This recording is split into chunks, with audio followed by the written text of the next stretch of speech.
ప్రేమ చెప్పడంతో అమూల్య తాళి మెడలో కట్టుకుందని చెప్పిన విశ్వ, భద్రావతి నోటితో శ్రీవల్లి భాగ్యం కుట్రను బయట పెట్టించిన నర్మద. ఇంతకు ఏం జరిగింది? ప్రేమ చెప్పడంతో అమూల్య తాళి మెడలో కట్టుకుందని విశ్వకి ఎలా తెలుసు? భద్రావతి నోటితో శ్రీవల్లి భాగ్యం కుట్రను ఎలా బయట పెట్టించింది? ఇదంతా కూడా వీడియోలో చూసి తెలుసుకునేద్దాం. ఇల్లు ఇల్లాలు పిల్లలు అప్కమింగ్ ఎపిసోడ్స్లో ఏం జరగబోతుందో ముందుగా తెలుసుకోవాలి అనుకుంటే వీడియోని లైక్ చేసి ఛానల్ని సబ్స్క్రైబ్ చేసుకోండి. మొత్తం ఇది చూసుకున్నట్లయితే నర్మదా సాగర్ ఇద్దరు ఇంట్లోంచి వెళ్ళిపోయారని చాలా సంతోషపడిపోతారు. ఇంకా అలా సంతోషపడిపోయేసరికి విశ్వ ఫోన్ చేయడంతో విశ్వ దగ్గరికి వెళ్తారు. విశ్వ దగ్గరికి వెళ్ళేసరికి విశ్వ కాస్త తాగుతూ ఉంటాడు. నువ్వు బాగానే ఇద్దరూ మేనేజ్ చేసి నీ కూతురుతో కలిసి సాగర్ని నర్మదని ఇంటి నుంచి బాగానే బయటకు గెంటేశారు అంటూ విశ్వనగానే, నువ్వు మాత్రం చేయలేదా? ఆ రామరాజు కూతురు మెడలో తాళి కట్టలేదా అంటూ మాట్లాడేసరికి, నేను ఆ రామరాజు కూతురు మెడలో తాళి కట్టలేదు అంటే నా మాట వినిపించుకోరేంటి? అసలు నేను తాళే కట్టలేదు అని చెప్తున్నా కదా, వినిపించుకోకుండా ఎందుకు పదే పదే నన్ను ఇబ్బంది పెడుతూ ఉంటారు అంటూ మాట్లాడేసరికి, ఏం ఇబ్బంది పెట్టడమో ఏంటో నాకు ఏం తేల్చుకోలేకపోతున్నాను. అది నన్ను టార్చర్ పెడుతుంది. కాఫీలో విరోచనాల మాత్రలు కలపడం, వేడివేడి సాంబారు చేతి మీద పొయ్యడం, నన్ను ప్రాణాలు తీయడానికి కూడా వెనకాడట్లేదు. అది నా మీద అంత కక్ష పెంచుకుంది అంటూ మాట్లాడేసరికి, నువ్వు బెదిరించడం కాదు, తనని రెచ్చగొడితే ఆవేశంలో నిజాలు బయటికి వచ్చేస్తాయి. అప్పుడే ఎలాంటి ఇబ్బంది ఉండదు. సరే అని ఇంకా వీళ్ళు ఇంటికి వచ్చేస్తారు. ఈలోపు రామరాజు ఈరోజు సాగర్ని నర్మదని ప్రేమ ధీరజ్ వెళ్ళి తీసుకొచ్చేస్తారు కదా. హారతిచ్చి మరీ లోపలికి తీసుకొచ్చిన తర్వాత నాన్న అంటూ ధీరజ్ పిలిచిన వినిపించుకోకుండా రామరాజు లోపలికి వెళ్ళిపోతాడు. ప్రేమ, వెళ్ళండక్క, మావయ్య కోపంలో ఉన్నారు, తర్వాత మాట్లాడదామని కానీ ఇద్దరు కూడా గదిలోకి వచ్చేస్తారు. వాళ్ళు గదిలోకి వెళ్ళిపోతారు, వీళ్ళు గదిలోకి వెళ్ళిపోతారు. ఇంకా ఈ భాగ్యం వల్లి అయితే, చిచి వెళ్ళిపోయినట్టే వెళ్ళిపోయారు, ఈ రూమ్ నాదైపోతుందనుకున్నాను, ఈ ఇంటి పెత్తనాన్ని అటు రైస్ మిల్ పెత్తనాన్ని నా సొంతం చేసుకొని మనిద్దరం ఎన్నో కలలు కన్నాం కదమ్మా అని చెప్పనేసరికి, అవునే అమ్మడు, ఎన్నో కలలు కన్నాము, కానీ ఆ కళ్ళలన్నీ కళ్ళలైపోయాయి అని చెప్పనేసరికి, అచ్చు బాబో, ఇప్పుడు మళ్ళీ నర్మద ఇంటికి వచ్చిందంటే నాతో రఫ్ ఆడేసుకుంటుంది. నేనే ఇదంతా బయట పెట్టాను అన్న విషయం తెలిసిందే అనుకో, ఇంకా నన్ను బ్రతకనిస్తుందా? నా విషయాలన్నీ బయట పెట్టేస్తుంది కదమ్మా అని చెప్పనేసరికి, చేసినా చేస్తుందే అని చెప్పి ఇద్దరు కూడా మాట్లాడుకుంటారు. ఇంకా అలా మాట్లాడుకున్న తర్వాత రామరాజు అయితే ఇంకా గదిలోనే ఉండి బాధపడుతూ ఉంటాడు. ఏంటండి, వాళ్ళు ఏదో ఆవేశంలో వెళ్ళిపోతాను అని చెప్పాడు, ఆ మాత్రం దానికే మీరు కోప్పడతారా? అయినా కొడుకులు ముగ్గురు నాకు మాటిచ్చారండి, ఎన్ని సమస్యలు వచ్చినా ఏమొచ్చినా కానీ మేము విడిపోము, కలిసికట్టుగానే ఉంటామని మాటిచ్చారండి. వాళ్ళు కలిసికట్టుగానే ఉంటారు. రామరాజు కొడుకులు ముగ్గురైనా సరే ఒకే మాట మీద ఒకే నడక మీద ఉంటారు అని అందరూ చెప్పుకుంటారు కదా. ఆ రకంగానే మన కొడుకులు ముగ్గురు ఉంటారండి, మీరు దేని గురించి ఆలోచించకండి అంటూ మాట్లాడేసరికి, అది కాదే అని చెప్పాను కానీ ఏది కాదు, దయచేసి అర్థం చేసుకోండి అంటూ మాట్లాడుతూ ఉండగానే, సరే అని ఇంకా వెళ్ళు బుచ్చమ్మ, నాకు కొంచెం చిరాగ్గా ఉంది, వెళ్ళు, బయటికి వెళ్ళి ఏదైనా పని ఉంటే చూసుకొని రామరాజు బయటికి వెళ్ళమని చెప్తాడు. ఇంకా బయటికి వచ్చేస్తుంది. ఇక్కడ ప్రేమ ధీరజ్లు ఇద్దరు కూడా, చాలా థ్యాంక్స్ ధీరజ్, అక్కని బావని మళ్ళీ ఇంట్లోకి తీసుకొచ్చావు అనగాని, నేనొక్కదాన్ని ఏం కాదు, ఒక్కడనే కాదు, నువ్వు కూడా సపోర్ట్ ఉన్నావు. నువ్వు నేను సపోర్ట్గా ఉండడం వల్ల, ఒకరి కోసం ఒకరు ఇలా సలహాలు సూచనలు పాలు పంచుకోవడం వల్లే మనం ఏదైనా సాధించగలుగుతున్నామనగానే, భార్యాభర్తలిద్దరూ ఒకే మాట మీద ఉంటే ఎంతో బాగుంటుంది కదా అని చెప్పాను కానీ, అవును, ఎంతో బాగుంటుంది అని ఇద్దరు కూడా మాట్లాడుకుంటారు. ఇంకా అలా మాట్లాడుకున్న తర్వాత వాళ్ళిద్దరూ ఒకరి మనసులోని ప్రేమను మరొకరు చెప్పుకోలేదు కదా. ఇష్టంతో ఇద్దరు కూడా హత్తుకుని ఇద్దరు కూడా ఇంకా కొంచెం సేపు వెటకారంగా మాట్లాడుకుంటూ ఏదో గేమ్ కండక్ట్ చేసుకుని ఇంకా అలా సరదాగా గడుపుతారు. సాగర్ ఆలోచనలో పడతాడు, నర్మద కూడా ఆలోచనలో పడుతుంది. అసలు ఈ విషయాలన్నీ ఎలా బయటకు వచ్చాయి అని ఆలోచిస్తూ ఉంటారు. ఇంకా వీళ్ళు ఇక్కడైతే ఇంకా విశ్వ ఫుల్గా తాగేశాడు కదా, తాగేసి అమూల్య గదిలోకి వెళ్తాడు. గదిలోకి వెళ్ళేసరికి అమూల్య ఒక తోపు తోయడంతో విశ్వ కింద పడి నిద్రపోతాడు. మరుసటి రోజు ఉదయాన్నే విశ్వకు మెలకు వచ్చిన తర్వాత టిఫిన్ చేశాక ఆ రాత్ర ఇది చెప్పింది కదా, భాగ్యం చెప్పింది కదా, రెచ్చగొడితే నిజాలు బయటకు వస్తాయని. ఇంకా రెచ్చగొట్టి నిజాలు బయట పెట్టించాలి అన్న ఉద్దేశంతోనే ఇంకా గదిలో ఉన్న అమూల్య దగ్గరికి వెళ్తాడు. అసలు ఏమనుకుంటున్నావే, నువ్వేమనుకుంటున్నావు? నువ్వు ఒక పిరికి పందవి. నీ వెనక ఎవరున్నారో నువ్వు చెప్పలేకపోతున్నావు. నువ్వు ధైర్యం లేని దానివే. నువ్వు ఇంత ధైర్యంగా నా మీద దాడి చేస్తున్నావంటే నీ వెనక ఎవరో ఉన్నారని తెలియనంత తింగరవాడిని అనుకుంటున్నావా? ఖచ్చితంగా తెలుసు నీ వెనక ఉన్నది ఎవరు, ఎవరిదంతా చేయిస్తున్నారు, ఎవరు నీ గురించి ఇదంతా చేస్తున్నారు అంటూ మాట్లాడేసరికి ఏంటి, ఎవరు ఇదంతా చేయడం ఏంటి, ఏంటి ఏం మాట్లాడుతున్నావు అనగానే, చూడు నాకు అన్నీ తెలుసు, నీకింత ధైర్యం లేదని. నీ మెడలో నువ్వు తాళి కట్టుకోలేవు, నీకు అంత ధైర్యం లేదు. నన్ను ఎదిరించే ధైర్యం నీకు లేదు, కానీ నన్ను నువ్వు ఎదిరిస్తున్నావు అంటే నీ వెనక సపోర్ట్ అంత బలంగా ఉంది. నీ వెనక ఉన్న సపోర్ట్ వల్లే నువ్వు ఇలా నా మీద రెచ్చిపోయి గొడవకు దిగుతున్నావంటూ మాట్లాడేసరికి, అవును నా వెనక ఉన్నారు ఇప్పుడు ఏంటంట, ఉన్నారు. నా అంతటా నేను ఇదంతా చేయడం లేదు. నా వెనక ఒక స్త్రీ శక్తి ఉంది, ఆదిపరాశక్తి ఉంది.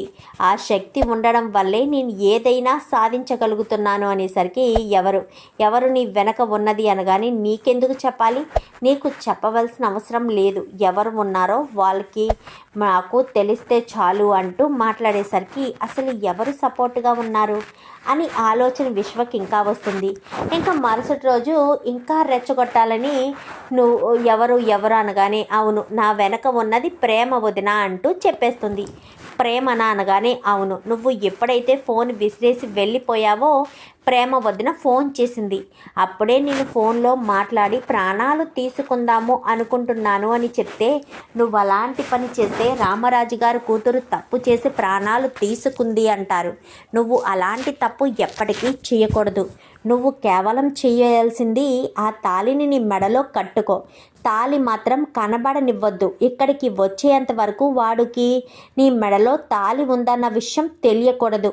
ఇక్కడికి వచ్చాక అందరి ముందు తాళి విప్పి చూపించు అని చెప్పి, తీసి చూపించు అంటూ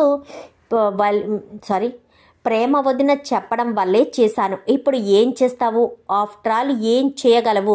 ఒక ఆడదాన్ని అడ్డు పెట్టుకుని ఒక మగాడి జీవితాన్ని నాశనం చేయాలని చూస్తున్నావు చూడు. నిన్ను ఆడంగోడు అనాలి అనగాని, ఏం మాట్లాడుతున్నావే అనగాని, చీ నోరు మీరా, నువ్వు ఇక్కడి నుంచి వెళ్ళు అంటూ బయటకు గెంటేసేసరికి, ఇంకా బయటికి వచ్చిన తర్వాత, ఏంటి అది చెప్పిందంతా నిజమేనా అని చెప్పాను. కానీ అవునత్త, దానికి ఇలా ప్రోత్సహించేది ఆ ప్రేమే ఇదంతా చేస్తుంది అన్న విషయం బయట పెట్టేమే అనుకో, ఆ రామరాజు ప్రేమను ఇంట్లోంచి బయటకు గెంటేస్తాడు. అప్పుడు ప్రేమను మనం దగ్గరికి తీసుకోవచ్చు. దీన్ని నేను ఇంట్లోంచి బయటకు గెంటేస్తాను, ఎందుకంటే దీని మెడలో ఉన్న తాళి నాకు సంబంధించింది కాదు కాబట్టి, ఇది నాకు భార్య కానే కాదు. దీన్ని నేను గెంటేస్తాను, దాన్ని ప్రేమని వాడు ఎలాగా ధీరజ్ బయటకి గెంటేస్తాడు. వెంటనే ఈ విషయం అందరి ముందు బయట పెట్టాలి అని రే రామరాజు అంటూ బయటకు వచ్చి పిలవడం మొదలు పెడుతుంది. బయటకు వచ్చి పిలవడం మొదలు పెట్టేసరికి, ఏంటి భద్రావతి, నీకు పని పాటు ఏమీ ఉండదా? అస్తమానం మా ఇంటి మీద పడి గొడవలు చేస్తావెందుకు? నీకు పని ఏమైనా ఉంటే అది చూసుకోవచ్చు కదా. అది చూసుకోవడం మానేసి పదే నా వెనక గోతులు తీయాలని, నా వెనక తిరుగుతూ నన్ను ఇబ్బంది పెట్టాలని ఎందుకు చూస్తావరా అని చెప్పనేసరికి, రామరాజు ఇప్పుడు నేను చెప్పబోయే విషయం వింటే నువ్వు ఆశ్చర్యపోతావు అనగానే, ఏంటా విషయం? ఇన్ని రోజులు నువ్వు అనుకుంటున్నట్టుగా నీ కూతురు మెడలో నేనే తాళి కట్టాను అనుకుంటున్నావు కదా. నీ కూతురు మెడలో తాళి కట్టింది నేను కాదు, నీ కూతురే నీ కూతురు మెడలో తాళి కట్టుకుంది. అలా కట్టుకోమని, నన్ను టార్చర్ పెట్టమని సలహా ఇచ్చిన వాళ్ళు నీ ఇంట్లోనే ఉన్నారు అనేసరికి ఒక్కసారిగా రామరాజు షాక్ అయిపోతాడు. ఆ మాటలు విన్న ప్రేమ కూడా షాక్ అయిపోతుంది. ఏంటి, వీడు నా పేరే చెప్తున్నాడా? ఏం వాగుతున్నావురా? అమూల్య మెడలో తన తాళి కట్టుకోవడం ఏంటి? నువ్వే తాళి కట్టేవనే కదా అమూల్య చెప్పింది అనగాని అలా అని చెప్పినంత మాత్రాన నమ్మేస్తారా రామరాజు గారు? మీ కూతుర్ని అడగండి. ఇలా రావే అంటూ గబగబా చేయి పట్టుకుని లాక్కొస్తాడు. చెప్పవే, మీ నాన్నకు నీ మెడలో నేను తాళి కట్టానా? ఆ ప్రేమ తాళి కట్టుకోమంటే కట్టుకున్నావా? నన్ను టార్చర్ పెట్టమంటే పెడుతున్నావా అంటూ మాట్లాడేసరికి ఒక్కసారిగా ఇంట్లో వాళ్ళంతా షాక్ అయిపోతారు. ఏంటి, ప్రేమ నిన్ను తాళి కట్టుకోమని చెప్పిందా? అంటే ఈ విశ్వ నీ మెడలో తాళి కట్టలేదా? విశ్వకు నీకు పెళ్ళి జరగలేదా? నీ మెడలో తాళి నీ అంతటా నువ్వే కట్టుకున్నావా అంటూ మాట్లాడేసరికి అవును, నా అంతటా నేనే తాళి కట్టుకున్నాను అనగానే ఓ ఇప్పుడు ప్రేమను బ్లేమ్ చేయడానికి సిద్ధపడిపోతున్నారు. ఇదే సరైన అవకాశం అని వల్లి రెచ్చిపోతుంది. అసలు ప్రేమ అమూల్య మెడలో తాళి కట్టుకోమంది అని అంటున్నారు కదా, మరి అసలు అమూల్య మీ దాకా ఎలా వచ్చింది? తనకు విశ్వాన్ని పెళ్లి చేసుకోవడం ఇష్టం లేదు కదా, మరి అమూల్య మీ దగ్గరికి ఎవరు తీసుకొచ్చి చెప్పారు? అమూల్యను అక్కడికి ఎవరు తీసుకొచ్చేలా చేశారు? ఎవరిదంతా చేశారు చెప్పండి. అది నిజమని తెలియాలి అంటే ఇది నిజం ఏంటో తెలియాలి కదా. అసలు అమూల్య మీ దగ్గరికి రావడానికి కారణం ఎవరు? ప్రేమ చెప్పింది అని అమూల్య తాళి కట్టుకుంది అని చెప్తున్నారు. అసలు అమూల్యను విశ్వ దగ్గరికి తీసుకొచ్చింది ఎవరు అనగాని ఈ భాగ్యం వల్లియే తీసుకొచ్చి అమూల్యను మాకు అప్పగించారు. అయినా ఈ భాగ్యం వల్లికి ఆ పని చేయడానికి నేను 10 లక్షల రూపాయలు ఇచ్చాను. ఈ రామరాజు మీద కక్ష తీర్చుకోవడం కోసం, రామరాజు జీవితాన్ని పతనం చేయడం కోసం కావాలనే 10 లక్షల రూపాయలకి ఈ భాగ్యాన్ని వల్లిని నేను బేరం కుదుర్చుకున్నాను. విశ్వ మీద అమూల్యకు ప్రేమ కలిగేటట్టుగా ప్రతిరోజు అమూల్య బ్రెయిన్ని వాష్ చేయమని, అమూల్యకు పదే పదే విశ్వ అంటే ఇష్టమని, విశ్వను పెళ్లి చేసుకోవడం వల్ల 2 కుటుంబాలు ఒకటవుతాయని పదే పదే చెప్పమని చెప్పింది నేను. అలాగే వల్లి చేసింది. నేను చెప్పినట్టు చేయడం వల్లే తనకు 10 లక్షల రూపాయలు ఇచ్చాను. కానీ మేము వేసుకున్న ప్లాను చివరికి వచ్చేసరికి బెడిసి కొట్టే ప్రయత్నం జరిగింది. అమూల్య సడన్గా విశ్వ మీద ఉన్న ప్రేమను మొత్తం వదిలేసుకుని తన అన్నయ్యలు, వదినలు, అలాగే తన తల్లి తండ్రి చూపించే ప్రేమకు కట్టుబడిపోయి వీళ్ళందరి ప్రేమలు దూరం చేసుకోవడం కంటే విశ్వ ప్రేమను దూరం చేసుకోవడం ఎంతో మంచిది. మా నాన్న పరువు పోకుండా ఉండాలి అన్న ఒకే ఒక్క కారణం చేత అమూల్య రామరాజు చూసిన పెళ్లి సంబంధాన్ని చేసుకోవడానికి సిద్ధపడ్డాడు. ఇంకా అలా చేసుకోవడానికి సిద్ధపడ్డ అమూల్యం మనసు మార్చి వల్లి, భాగ్యం ఇద్దరు ఆ రోజు రాత్రి కరెంటు తీసి మరీ విశ్వ దగ్గరికి అమూల్యను తీసుకొచ్చి అప్పగించారు.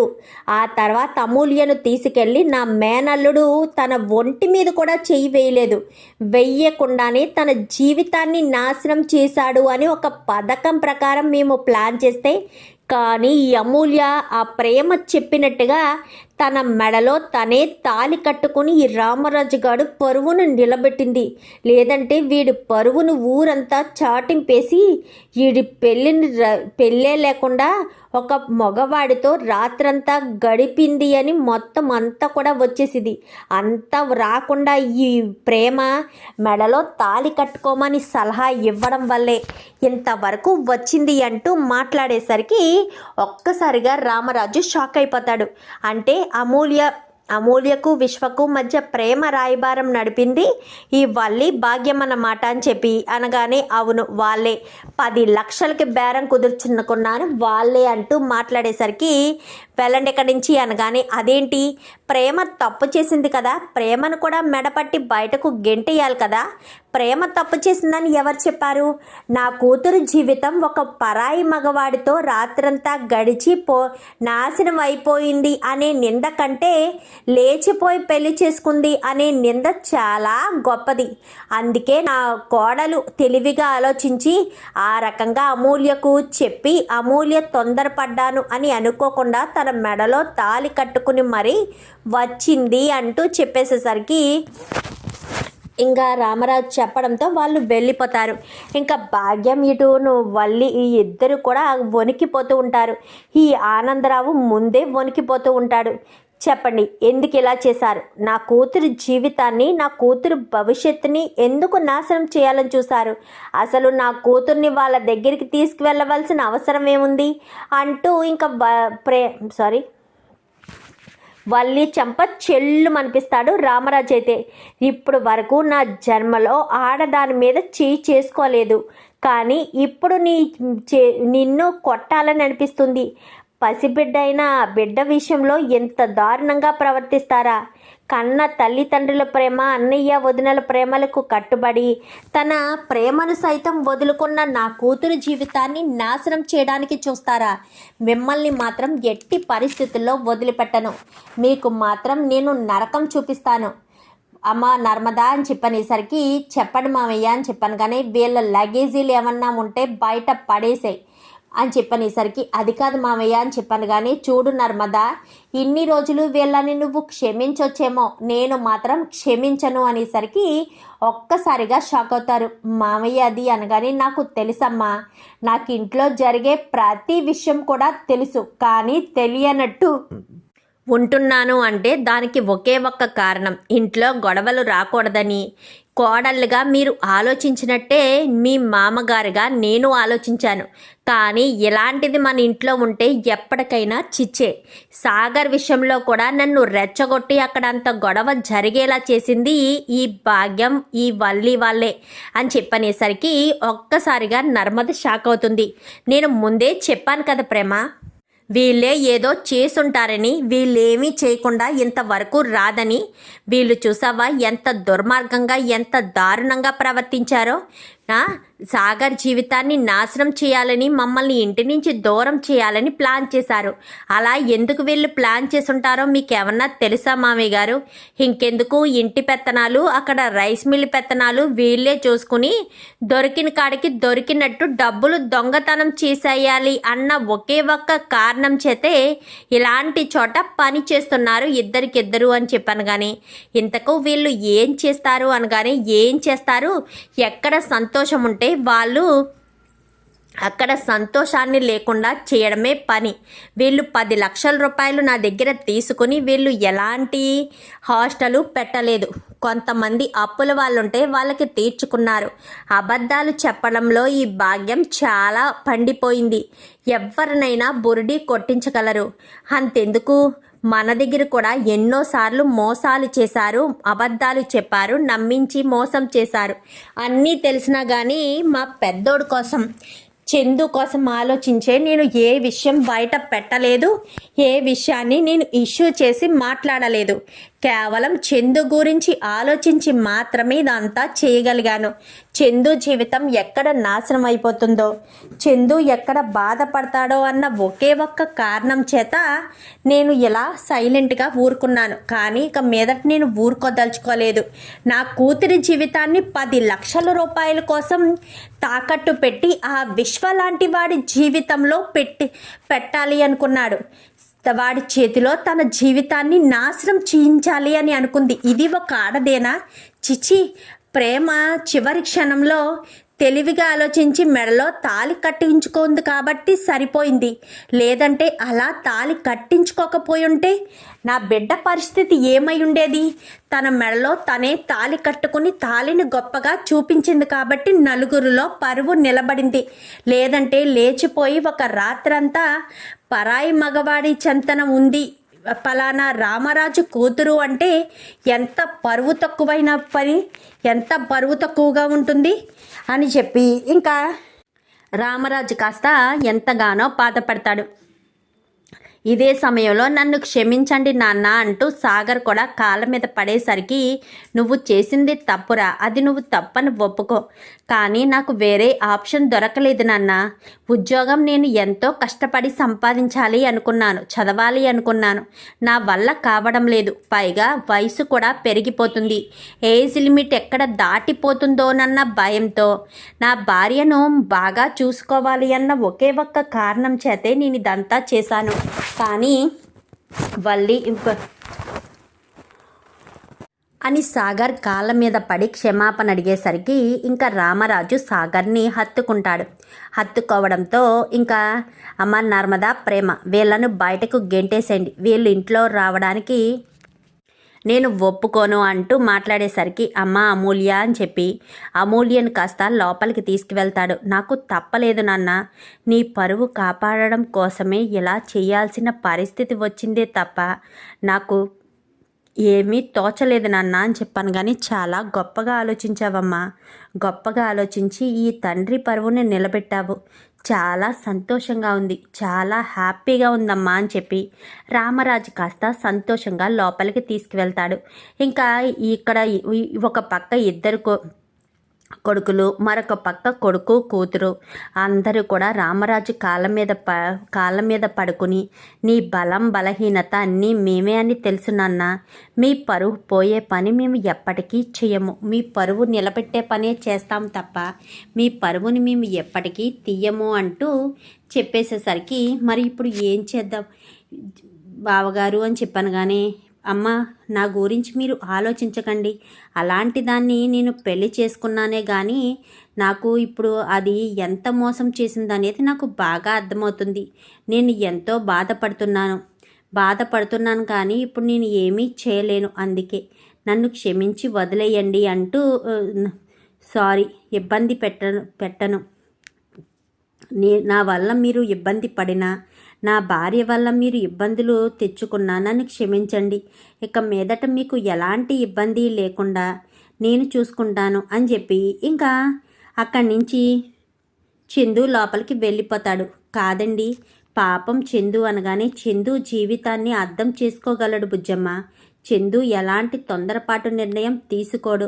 ఒక మోసగత్తి గురించి ఆలోచించి చందు తన ప్రాణాల్ని తీసుకుంటాడు అని నువ్వు అనుకుంటున్నావేమో, అలా ఎప్పటికీ చందు చెయ్యడు అంటూ మాట్లాడేసరికి పోనీలేండి, వాడు చేయకపోతే మంచిదే కదా, వాడి గురించి నాకు చాలా భయంగా ఉంది, అందుకే వాడు ఎప్పటికైనా సరే జాగ్రత్తగా ఉండాలి అనే కోరుకుంటాను అనేసరికి మన చందుకు ఏం కాదు, నువ్వు దేని గురించి ఆలోచించుకు, నువ్వు టెన్షన్ పడకు, మన చందు ధైర్యంగా ఉంటాడు అని చెప్పాను. కానీ అవును అత్తయ్య గారు అని చెప్పి ఇంకా అంతా కూడా చాలా సంతోషంగా అయితే మాట్లాడుకుంటారు.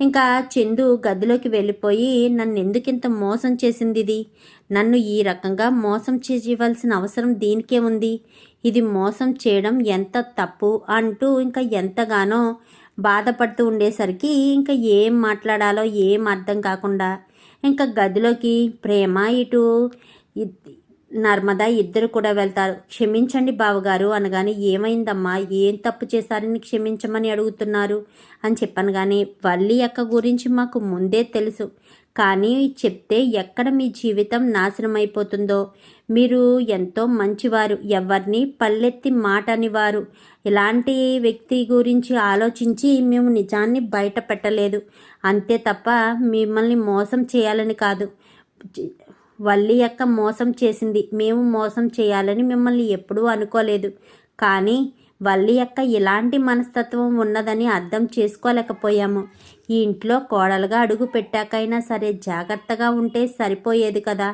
అలా జాగ్రత్తగా ఉండకుండా తను ఇలాంటి పరిస్థితికి తీసుకొచ్చింది.